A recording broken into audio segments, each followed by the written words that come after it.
Dil Ki Awaz is the proud sponsor of the South Asian Literature and Art Festival. South Asian Literature and Art Festival is scheduled from October 6th to 13th from noon to 5 p.m. at Montalvo Arts Center in Saratoga.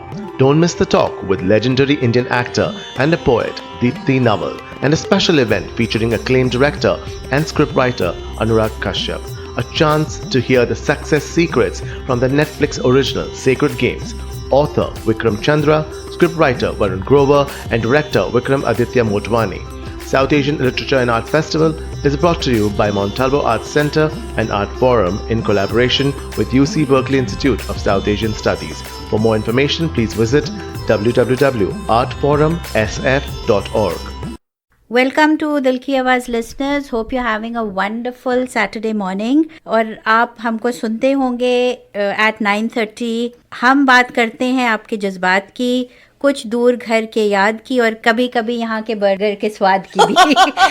और उसी तरह sometimes we talk about issues that are extremely painful but very real, stigmatized and considered taboo in our community, like mental health, sexual orientation or domestic violence. And today also, Yamini, we do have a very accomplished guest who will shed some light on this very grave issue of domestic violence in South Asian community. हाँ जी, क्या हाल है आपके? I am doing well, and I'm really looking forward to this interview to get just information about this organization called Maitri. So would you like to introduce our guest? हाँ जी ज़रूर, पर इससे पहले ये बोलूँगी कि जस्ट फॉर लिसनर्स FYI, हमारा first show जो दिल की आवाज़ का था वो भी मैत्री के ऊपर था. And Mukta had come and that was the शुरुआत हमारे दिल की आवाज़ की. तो आज हमारे साथ हैं Sonia Pelia. She is the president of the Maitri. But उससे पहले ये बोलूँगी कि कहता है महफूज रहें वो घर में बंद दरवाजों में, बता द्रौपदी कहाँ लूटी थी, घर में कि बाजारों में. Sonya Pelia is a volunteer, board member, general secretary and president at the award-winning non-profit Maitri since 1993. Maitri, founded in 1991, empowers South Asian survivors of domestic violence, trafficking, elder abuse and cultural alienation in the Bay Area and drives advocacy and legal change at the state, federal and international levels. Sonia has received the Game Changer Award at the 3rd Annual Women Empowerment North America Red Gala Night on March 16, 2019. She is involved with many other non-profits like Move Up, Jai Bhim International, Asian Women's Bridge and some more. Welcome, Sonia. Thank you so much, both of you, for having me here. It is an honor, and I am so thrilled and proud that after Mukta, it's my chance to come and speak to you both.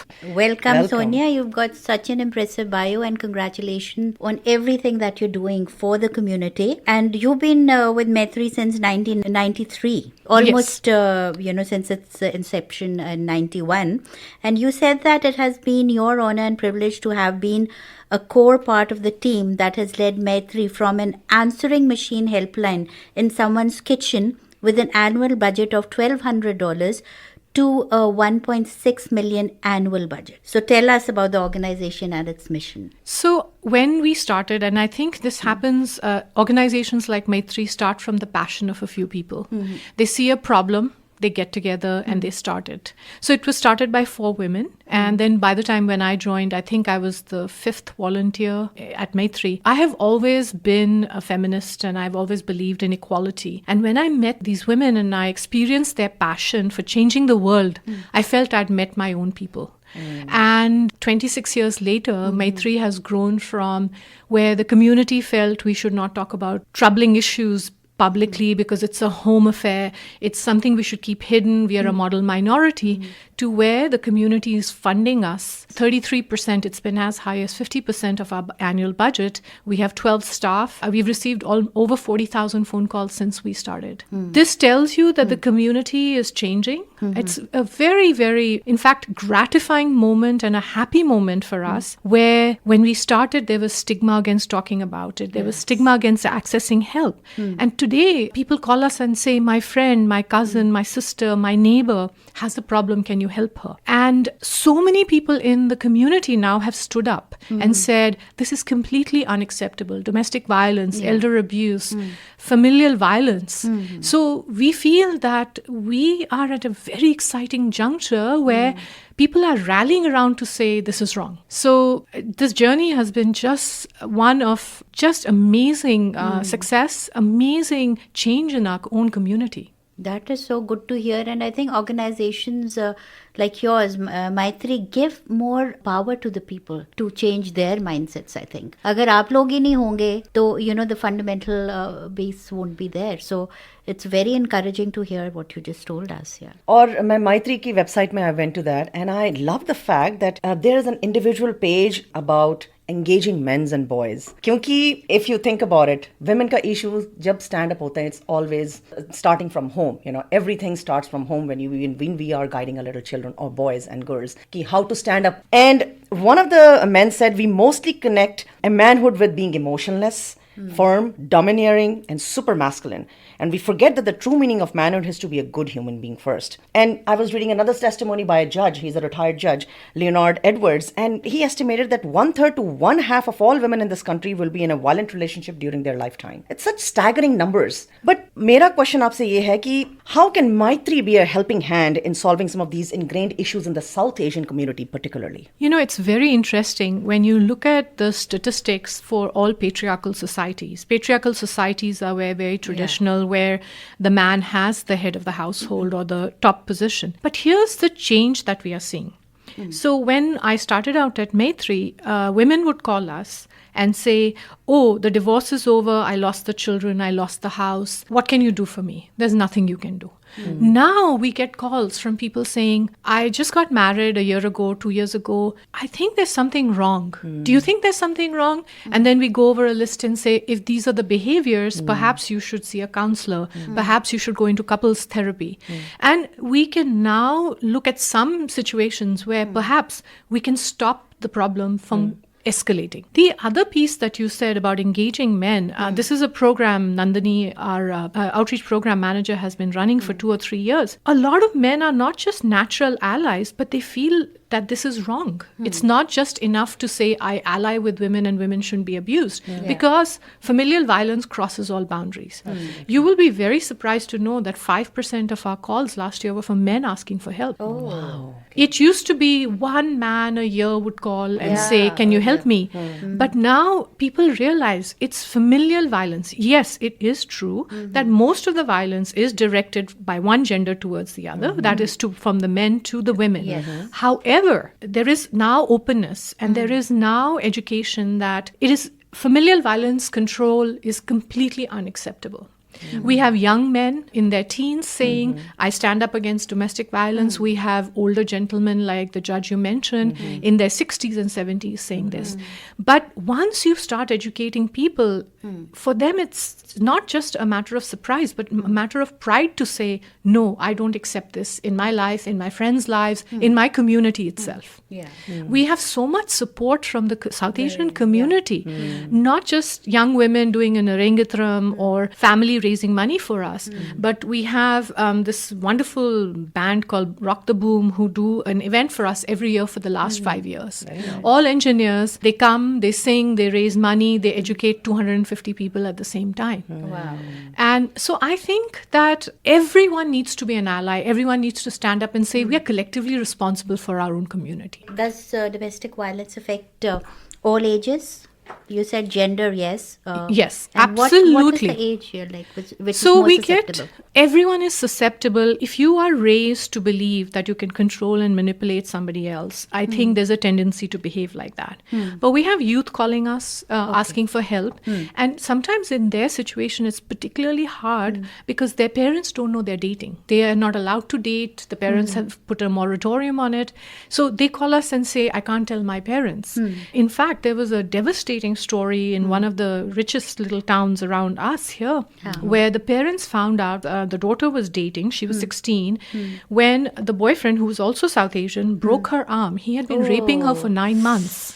And when she said she no longer wanted to be in a relationship with him, he broke her arm. And the parents took her to the pediatrician, and that's how they found out. So it's all ages, it's all economic areas, socioeconomic levels. If you think that uneducated people, taxi drivers' wives experience this, that's not true. We've had clients who are nurses, doctors themselves, lawyers. We have women who are monolingual, not educated.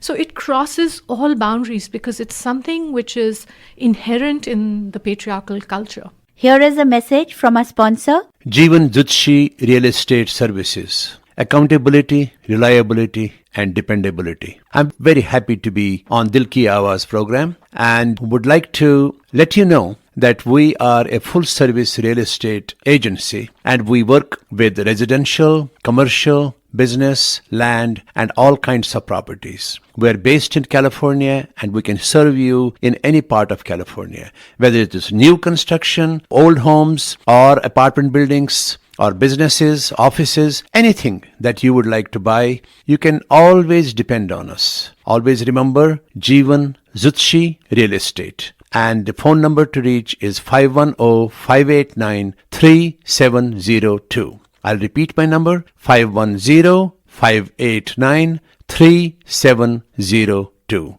Thank you. And like on your website, I've read that we speak your language, which is so important, and it's right there on your main page. And I'm sure who's going through the violence that we can't even fathom picks up the courage to call you guys and reads that at least, okay, maybe I don't speak in English, but there'll be somebody who will be listening to me, which is such a great way of connecting. So you yourself have, been doing the peer service. And so how can people be certified peer counselors? And when you get the phone call from a person who's going through abuse, how do you respond to it? So, two parts to your question, and I'll answer the first one first, which is if you want to volunteer with us and become a peer counselor, you go to the Maitri website at www.maitri.org and you fill out a form. Okay. And once you fill out this form, there's a mutual interview because the work we do is very intense. It is not light. And everyone may not be ready at a particular time in their lives to work on this.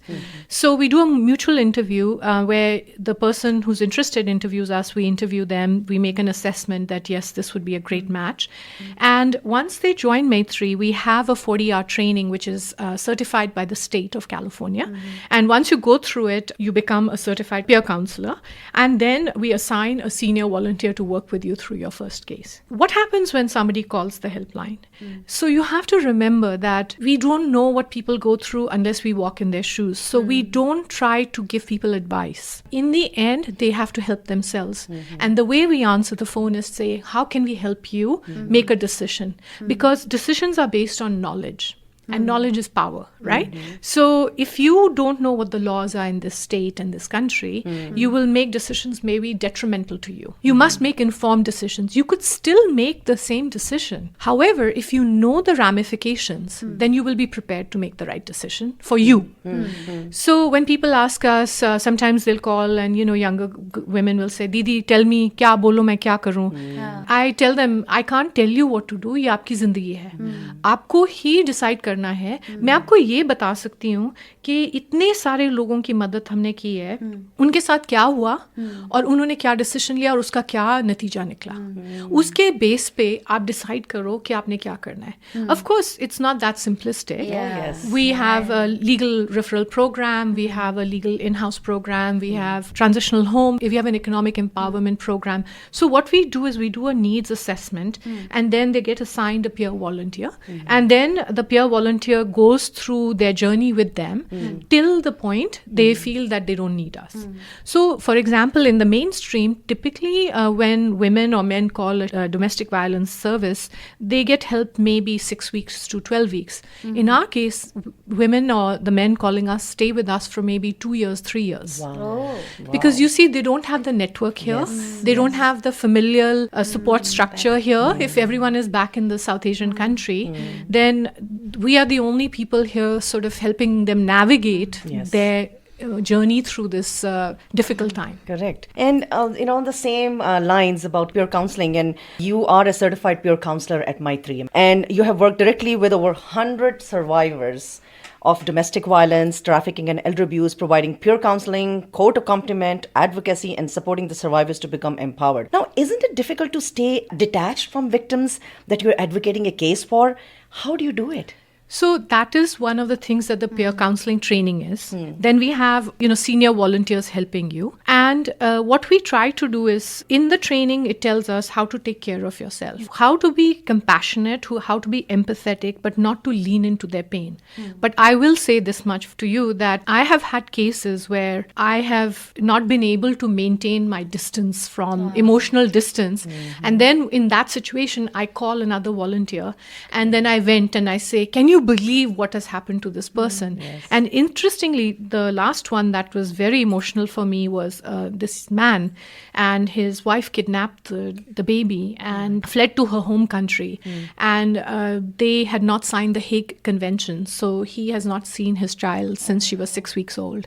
And when he reached out to us, and it was a very hard challenge for me, because I also have a child. And so what immediately my emotional place was that, what if somebody stole my child? So, but we counsel each other, and in fact, one of the senior volunteers said to me, if you cannot get an emotional distance and stop getting tormented every time you talk to this client, we will have to get some other volunteer to take care. So it is very common, but we all train for it. We know the bad signs. We know the signs how we need to take care of each other. Otherwise, to listen to someone's outpouring of pain, and also you have to remember, for a lot of people who call us, this is the first time they're telling their pain to somebody. And it is so raw, and they have not prepared it, and they just go into these floodgates. They open the floodgates, and then you have to be strong to withstand and let it go by, so that now you can help them with what do they need next. So true. To be such a strong person. It is very important, and I don't think so everybody can be like in fact, that. Before we started this, I was looking for volunteer opportunities, and I looked into Maitri, but I thought I'm not well prepared to handle so much of trauma myself personally, because of certain things, so I did not. But kudos to the people who are doing this and being such a support, a strength to people who need it. So my question to you, Sonya, is, when we came in our time, domestic abuse was only meant, when you were being slapped or pushed or kicked, or physical abuse. But now we were just talking about youth and how domestic violence is changing. The whole meaning of domestic violence is changing, because the young kids do not stand up for certain things. Even verbal abuse, they will not take it. So how do you deal with the changing shift in domestic violence?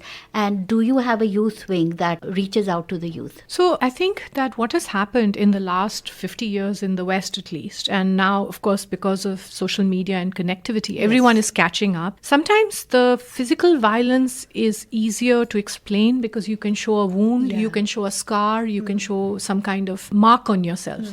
But verbal abuse and emotional abuse and sexual abuse have always been there.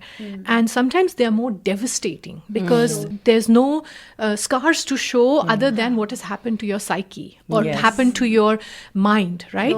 And now with the youth one, there's a couple more complications that have come up, is the connectivity between children.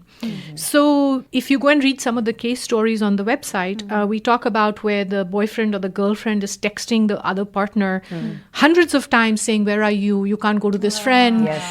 So a lot of control issues are coming up. So when we do these youth workshops, it's very interesting. We do very small workshops. They're about under 20 youth we usually try to do, and they help the youth integrate their South Asianness and their Westernness, because they are both of both, right? And they have to be comfortable.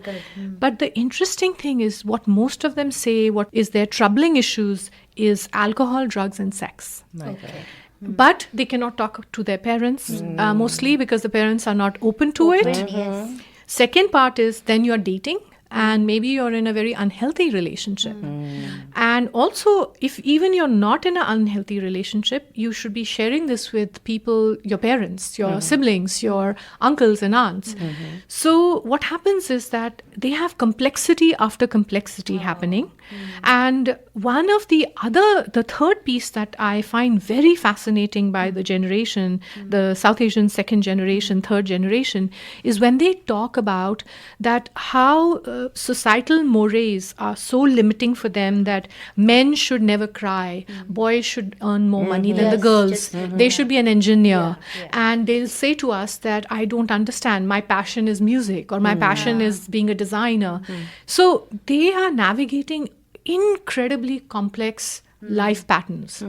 Whereas the immigrants who've come, we think we came here to make a better life. They should suck it up and do what we say and be successful. So Yes, so true, so true. And so difficult on the kids. I can Correct. imagine. Quickly, before we go, I just wanted to touch upon the elderly abuse. And, that is also becoming very common as more of the immigration is taking place. A lot of South Asian parents are coming all for different countries and they're settling in here. But it's a staggering number I've heard that approximately 1 million incidents of elder abuse occur annually in the United States itself. So let's touch base on that one. I have to say, I thought in 26 years I've seen everything. But the elder abuse somehow really breaks my heart. And we get about 10% of our calls. But Sahara in Southern California has a full-blown program for elder abuse. They get 300 calls from elders a year. It is shocking. We get clients where children have brought them here, sold the property in the home country, thrown them out. I think last year we had 2 elderly Punjabi ladies living in the Gurdwara. Had no money, had sold, given the money to the sons, and they had nothing to do. And so this is going to be a bigger and bigger challenge as we see ourselves aging, right? I'm a first generation immigrant, but I've been here a very long time. My mother lives with me. And the interesting thing is that when my mother goes to her gerontologist, if I go with her or my sisters go with her, we are not allowed to be in the room with her. And the doctor actually asks her, are your children controlling your money? Do your children bully you? Do they try to control your food? And the first time they asked my mother this, she couldn't understand this. And then she came out and she told me, and I said, well, because there is elder abuse going on. Yes, it's And prevalent. It's prevalent. So I think the community really has to start thinking about it seriously. Yes. So true. So Very true. true. Thank you. My God, that's such important know. topics we covered. Yeah. Such And important. such grave ones, but they are real. Yes. So, Sonia, before going, I'd like you to tell us if there's any new event coming up which Maitri is going to have. I would love for people to come and attend. On September 7th, we have a soiree. You can buy the tickets on our website. This event is intended to raise about 20% of our budget. We are going to feature this amazing band. You can send in requests and it'll be a musical evening with appetizers and alcohol and, a fun party. This is the one time where Maitri celebrates our success. We all dress up. We celebrate. We are so joyful. The rest of the time you'll see us. We are always working with clients, etc., etc. But this is one time and I really, really encourage the community to come and be a part of the celebration of the successes we've achieved in the last And 28 where is it years. happening? September 7th at the Computer History Museum, and you can buy tickets on the Maitri website. I will urge the listeners to go to maitri.org, know more about this wonderful organization, and definitely buy a ticket for this event and support them. So जाने का time हो रहा है. बिल्कुल. जल्दी से बोलूं मैं कुछ. बदलाव लाना तभी हो सकेगा आसान जब नारी खुद का खुद ही करेगी सम्मान. So we तो all सही have to बोला. respect each other and respect ourselves first. Definitely. Starts from there. Thank you so much, Sonia. Thank you, Thank you. and I'm honored to be on this program and you people doing an amazing job of educating the community on fun things and serious things. Thank you. Thank you, Sonia, and congratulations to you on all the well-deserved awards that you've gotten. And we couldn't have been happier to be talking to you here. And listeners, once again, do go on to maitri.org and get some more information about that. Before going, listeners, here is a message from our sponsor, Priya Living. Experience Priya Living, an active multi-generational living community. It is a home away from home, a social community with a recreation room, Ayurveda cooking classes, gardening, yoga, meditation, Bollywood dance classes, and much more. Their unique programs will keep you active and energized. The vibrant community features contemporary designed apartment homes. Their mission is to create inspired communities that bring people together, where neighbors are family and where the fun and adventure of life never ends. Priya Living is conveniently located in Santa Clara and Fremont. For more information, visit priyaliving.com or call 408-310-5112. Again, 408-310-5112 or email namaste@priyaliving.com. Want to take a tour? Let us know when you'd like to come by and we'll reach out to confirm your visit. We offer tours Monday through Saturday from 10 a.m. to 5 p.m. by appointment. Thank you so much. Till then, दिल की आवाज दबाइए नहीं भड़काइए.